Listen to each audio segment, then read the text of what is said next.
Oi, pessoal, tudo bem com vocês? Estamos dando sequência ao estudo do Evangelho segundo o Espiritismo, hoje no encontro número 43, capítulo 7, Bem-aventurados os pobres de espírito, parte 6. Hoje é a última parte desse capítulo, né? Onde a gente vai finalizar esse módulo. Vamos lá, então. Item 12. Homens, por que vos queixais das calamidades que vós mesmos amontoastes sobre as vossas cabeças? Desprezastes a santa e divina moral do Cristo. Não vos espanteis, pois de que a taça da iniquidade haja transbordado de todos os lados. Generaliza-se o mal-estar. A quem inculpar, senão a vós, que incessantemente procurais esmagar-vos uns aos outros? Não podeis ser felizes sem mútua benevolência. Mas como pode a benevolência coexistir com o orgulho? O orgulho, eis a fonte de todos os vossos males. Aplicai-vos, portanto, em destruí-lo, se não lhe quiserdes perpetuar as funestas consequências. Né? Vamos lá. Por que vos queixais das calamidades que vós mesmos amontoastes sobre as vossas cabeças? Por que reclamam, né? Por que reclamam, já que foram vocês que criaram ou provocaram isso tudo? Continuando o texto. Desprezastes a santa e divina moral do Cristo. Desprezastes a santa e divina moral do Cristo. Se nós seguíssemos a moral do Cristo, independente de acreditar em Cristo ou não, né? Independente de acreditar em Cristo, você não precisa acreditar no mensageiro, e sim em quê? Na mensagem que ele trouxe. Porque independente da crença, ninguém pode negar. É uma mensagem boa, concorda? Como pode ser ruim uma mensagem que diz para amar ao próximo como a si mesmo? Se nós seguíssemos a moral do Cristo, o que ele prega, né, que é uma liberdade de sermos quem somos e aceitarmos os outros como são, né, entendendo que o meu limite termina quando começo do outro. Se nós seguíssemos essa moral, nós não sofreríamos tanto, pois viveríamos num local onde o respeito iria imperar, né? Mas, infelizmente, as coisas não são assim. Continuando o texto aqui, generaliza-se o mal-estar. A quem culpar senão a vós que incessantemente procurais esmagar-vos uns aos outros? Não podeis ser felizes sem mútua benevolência. Mas como pode a benevolência coexistir com o orgulho? O orgulho, eis a fonte de todos os vossos males. Aplicai-vos, portanto, em destruí-lo, se não lhe quiserdes perpetuar as funestas consequências. Então, o que é a mútua benevolência? Ao invés de apenas buscar o amor, a gente tem que buscar o quê? O orgulho. A gente tem que entendê-lo, né? A gente tem que de certa forma, racionalizá-lo dentro da gente, estudá-lo, e assim, eliminá-lo. Mas a gente tem que localizá-lo dentro da gente. Ou seja, na ausência do orgulho, você se aproxima do quê? Da humildade. Por quê? O que acontece geralmente? O que acontece geralmente? Eu vou buscar o amor. Mas quando você vai colocar o amor dentro de você, você não consegue. Por quê? Porque não cabe. Porque o orgulho está lá. O orgulho está ocupando todo aquele espaço. Lembra da música aquela música Índios, do Legião? Nos deram espelhos e vimos um mundo doente. O que é esse mundo doente? É o outro. O outro é o seu espelho. O outro mostra o que há de melhor e o que há de pior em você. É o outro não conseguindo que te mostra o que você é capaz. Se você enxerga que ninguém presta, né? Por exemplo, eu quero sair daqui, eu vou morar lá no mato, porque aqui eu já não suporto mais ninguém, né? Eu vou informar uma coisa para você. Você, quando você estiver lá, você vai se incomodar até com a folha da árvore que vai cair na varanda, porque o problema não está em você, não no local que você está. O problema está em você, não está no outro. É isso que a gente tem que pôr na cabeça. Vamos em frente. O único meio, se vos oferece para isso, mas infalível, tomardes para a regra invariável do vosso proceder a lei do Cristo, lei que tendes repelido ou falseado em sua interpretação. Porque haveis de ter em maior estima o que brilha e encanta os olhos do que o que toca o coração? Por que fazeis do vício na opulência objeto das vossas adulações, ao passo que desdenhas do verdadeiro mérito na obscuridade?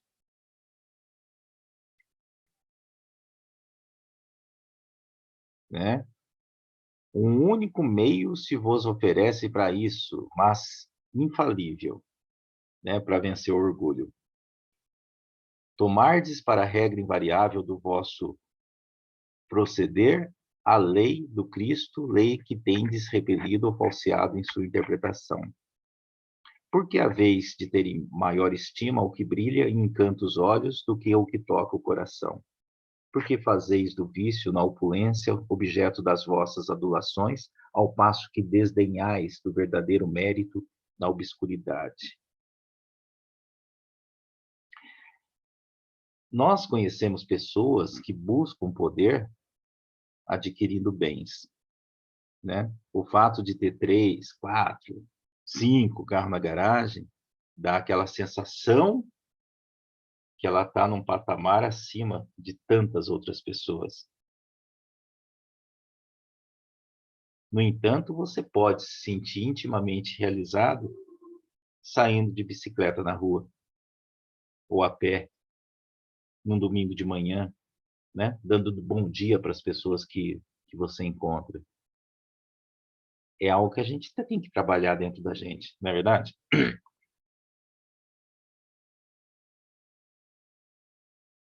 Na verdade, muitas vezes, quando você busca esses bens, é uma fuga da busca desse autoconhecimento, né? Você olha os seus objetos que adquiriu e se coloca neles como um poder, como como um status, uma situação de a minha satisfação está aqui, nessas conquistas. Vamos lá. Apresente-se em qualquer parte um rico debochado, perdido de corpo e alma, e todas as portas se lhe abrem, todas as atenções são para ele, enquanto ao homem de bem, que vive de seu trabalho, mal se dignam todos de saudá-lo com ar de proteção. Quando a consideração dispensada aos outros se mede pelo ouro que possuem ou pelo nome de que usam, que interesse podem eles ter em se corrigirem dos seus defeitos? Dar-se-ia o inverso, se a opinião geral fustigasse o vício dourado, tanto quanto o vício em andrajos, mas o orgulho se mostra indulgente para com tudo o que o lisonjeia. Então, o texto aqui está colocando essa questão. Se o rico faz piada, todo mundo ri, né? Quando eu falo rico aqui, é qualquer tipo de riqueza. Não estou falando rico apenas na questão material, né? Se uma pessoa, por exemplo, ela tem, seja lá qual foi esse poder, é, de repente uma mulher, um homem muito bonito, né? Ele fala alguma coisa, a pessoa dá risada. Ai, como ele é engraçado, né? Tudo que ele fala é muito engraçado, mas na verdade ele é muito chato e inconveniente.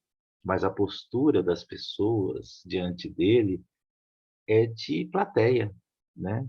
É um constante aplauso sobre tudo que ele faz, sobre todas as suas atitudes, sobre todas as suas palavras que ele expressa, né? Continuando aqui, todas as atenções são para ele, enquanto ao homem de bem, que vive do seu trabalho, mal se dignam todos de saudá-lo com um ar de proteção. Então, para quem que eu deveria dar essa mesma atenção, proporcional ao que eu dou àquela pessoa, né? É, são pessoas úteis na nossa vida, né? O gari, o catador de lixo, a diarista. Porque se essas pessoas parassem, o que ia ser da gente? O que ia ser da sociedade? Não é verdade? O que a gente perde em olhar para essas pessoas, em dar um bom dia, em perguntar se está tudo bem, né? Continuando aqui. Quando a consideração dispensada aos outros se mede pelo ouro que possuem ou pelo nome de que usam, que interesse podem eles ter em se corrigirem de seus defeitos? É o que eu coloquei aqui, né? Se você fica bajulando a pessoa, como ela vai procurar se corrigir se ela não visualiza esse erro de comportamento? Se tudo que ela fala é, é exaltado em tantas gargalhadas, em tantos aplausos. Se uma pessoa dessa, num papo informal, você chega nela e fala, e aí, gostou do que eu coloquei naquela rodinha lá? Naquela nossa pequena reunião informal? Ou não, não gostei da forma que você enfatizou aquele conceito. Tenha certeza disso que ele vai olhar assim para você e falar, é, desculpa, mas quem é você? Ah, eu sou o Luiz. O que eu estava assistindo lá, eu não concordei muito com o que você falou. Tenha certeza que ele vai sair dali e vai ficar lembrando disso, dessa sua opinião, e vai até comentar com outras pessoas sobre o que foi dito, sobre se realmente concordam com o que você disse, enfim, vai chamar a atenção a sua opinião, diferentemente de todos aqueles que apenas disseram amém para tudo que foi dito. Vamos em frente. Século de cupidez e de dinheiro, dizeis. Sem dúvida, mas por que deixastes que a necessidade material sobrepujassem o bom senso e a razão? Por que há de cada um querer elevar-se acima do seu irmão? Desse fato sofre hoje a sociedade as consequências. Não esqueçais que tal estado de coisas é sempre sinal certo de decadência moral. Quando o orgulho chega ao extremo, tem-se um indício de queda próxima, porquanto Deus nunca deixa de castigar os soberbos. Se por vezes consente que eles subam, é para lhes dar tempo à reflexão e a que se emendem sobre os golpes que de quando em quando lhes desfere no orgulho para os advertir. Então, o que ele diz aqui é que, embora todos tenham um comportamento semelhante, eu posso ser diferente. Eu posso agir de outra forma, né? Como aqui no texto está. Por que deixastes, aqui na segunda linha, por que deixastes que as necessidades materiais sobrepujassem o bom senso e a razão? Então, essa é uma pergunta que você tem que fazer a si mesmo. Por que é mais importante para você? O que que é mais importante para você? Você se define pelo seu emprego? Como que você se vê nessa situação?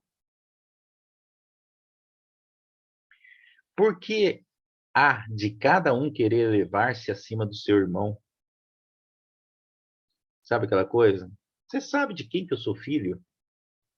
Você sabe com quem você está falando, né? É por aí. Para você ver que isso aqui vem de muito tempo, né? Não esqueçais que tal estado de coisas é sempre sinal certo de decadência moral. Quando o orgulho chega ao extremo, tem-se um indício de queda próxima, porquanto Deus nunca deixa de castigar os soberbos. Então aqui iremos trabalhar mais a questão do que? Da consciência, né? Do que esse conceito de Deus, aquele conceito de Deus mau e autoritário, né?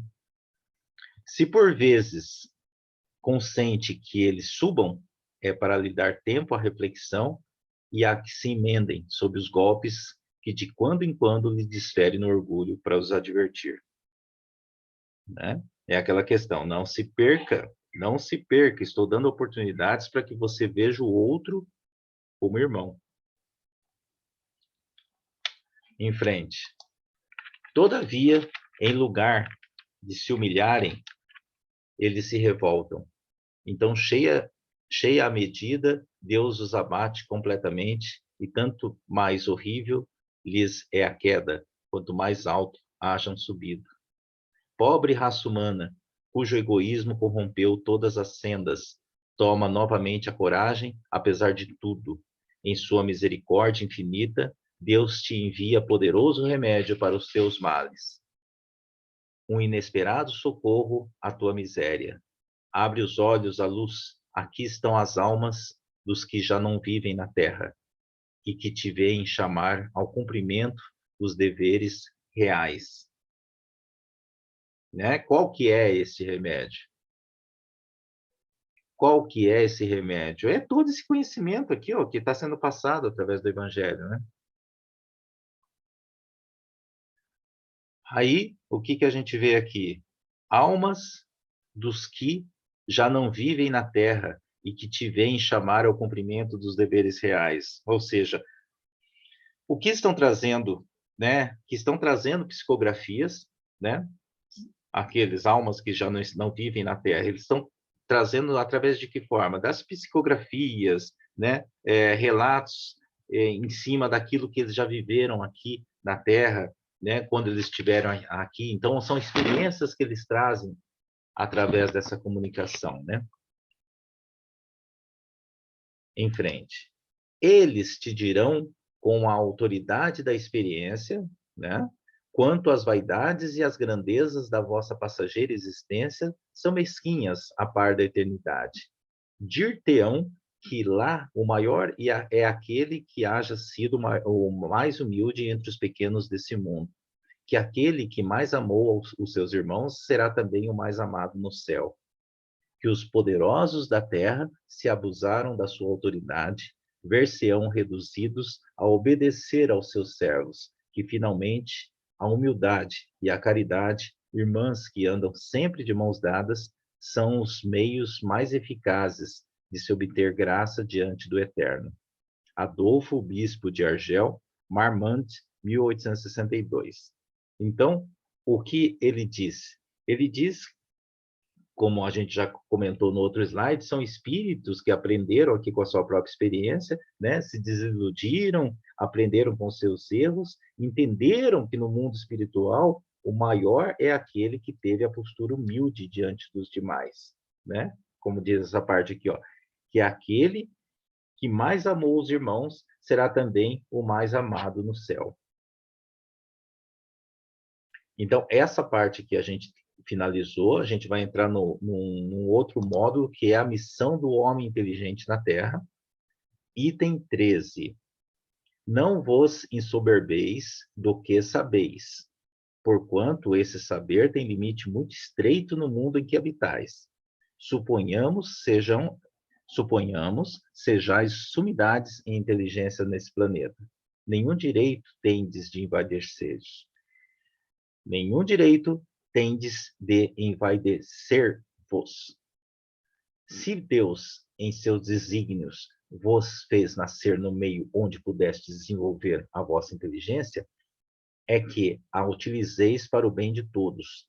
É uma missão que vos dá, pondo-vos nas mãos o instrumento com que podeis desenvolver, por vossa vez, as inteligências retardatárias e conduzi-las a ele.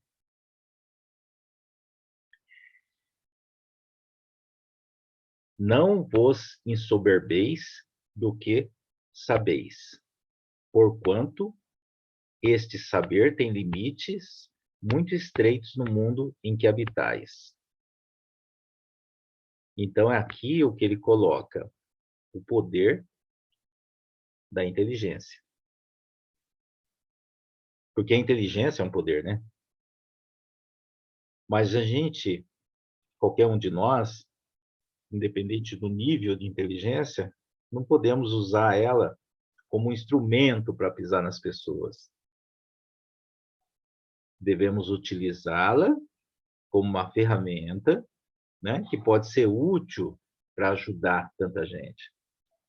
Agora, tem gente, não sei se você conhece, mas tem gente que possui inteligência, sabe que possui um nível acima e se utiliza disso para subir nas pessoas, né?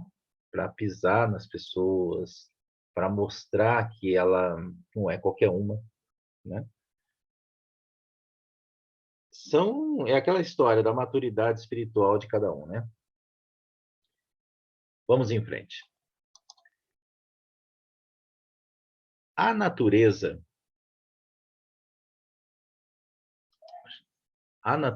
do instrumento não está a indicar a que utilização deve prestar-se? A enxada que o jardineiro entrega a seu ajudante não mostra a esse último que lhe cumpre cavar a terra? Que diríeis se esse ajudante, em vez de trabalhar, erguesse a enxada para ferir o seu patrão? Diríeis que é horrível e que ele merece expulsão. Pois bem, não se dá o mesmo com aquele que se serve da sua inteligência para destruir a ideia de Deus e da providência entre seus irmãos? Não levanta ele contra o seu senhor a enxada que lhe foi confiada para arrotear o terreno? Tem ele direito ao salário prometido? Não merece, ao contrário, ser expulso do jardim? Profundo, hein? Arrotear. Arrotear é lavrar para o primeiro cultivo, ou seja, preparar o terreno para que a semente seja plantada. Então, por exemplo, se eu dou um facão para o indivíduo cortar a cana e ele corta o meu braço, ele é um ingrato, certo? Então, esse aqui é aquela questão do conceito da inteligência. O que eu, Flávio, posso fazer com a inteligência que eu tenho? O que eu, Flávio, posso fazer com a capacidade de raciocínio que eu tenho? O que eu posso fazer em prol do próximo com isso que eu possuo, com isso que eu recebi de Deus? Né? Eu vou pegar novamente aqui esse último parágrafo para juntar com o próximo slide. Pois bem, não se dá o mesmo com aquele que se serve da sua inteligência para destruir a ideia de Deus e da providência entre seus irmãos? Não levanta ele contra o seu senhor a enxada que lhe foi confiada para arrotear o terreno? Tem ele direito ao salário prometido? Não merece, ao contrário, ser expulso do jardim? Sê-lo-á, não duvideis, e atravessará existências, e cheias de humilhações, até que se curve diante daquele a quem tudo deve. A inteligência é rica de méritos para o futuro, mas sob a condição de ser bem empregada. Se todos os homens que a possuem dela se servissem de conformidade com a vontade de Deus, fácil seria para os espíritos a tarefa de fazer que a humanidade avance. Infelizmente, muitos a tornam instrumento de orgulho e de perdição contra si mesmos. Então, isso aqui, né, isso aqui vai funcionar com qualquer ferramenta. O texto aqui é o seguinte, é a missão do homem inteligente na Terra, certo? Então, ele coloca, muitos tornam a inteligência instrumento de orgulho e de perdição contra si mesmos. É aquilo que a gente vem falando. Aqui, eles citam aquelas pessoas que manipulam os outros usando o poder das palavras. Aqui temos vários, né? Temos palestrantes, temos políticos, temos professores, enfim. A inteligência que nos foi dada, ela pode ser utilizada para diferentes finalidades, vai da gente aplicá-las, né? Qual o destino que isso vai ser aplicado?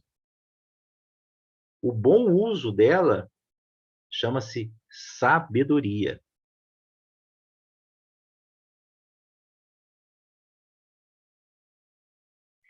Vamos em frente. O homem abusa da inteligência como de todas as suas outras faculdades, e, no entanto, não lhe faltam ensinamentos que o advirtam de que uma poderosa mão pode retirar o que lhe concedeu. Ferdinando, Espírito Protetor, Bordeaux, 1862. Aqui, nesse último slide, ele sintetizou tudo o que a gente vem falando aqui, né, nesse nosso encontro de hoje, né? Ficou uma coisa extremamente clara. Não lhe faltam ensinamentos, né, que funciona como uma advertência de que uma poderosa mão pode retirar o que lhe concedeu. É isso, meus amigos. Mais um encontro, espero que tenham gostado. E finalizamos o capítulo 7. Na semana que vem, iniciaremos o capítulo 8. Bem-aventurados os que têm puro o coração. Riquíssimo também. Muita coisa legal para a gente conversar. Uma ótima semana a todos. Que Deus abençoe a vida de cada um de vocês.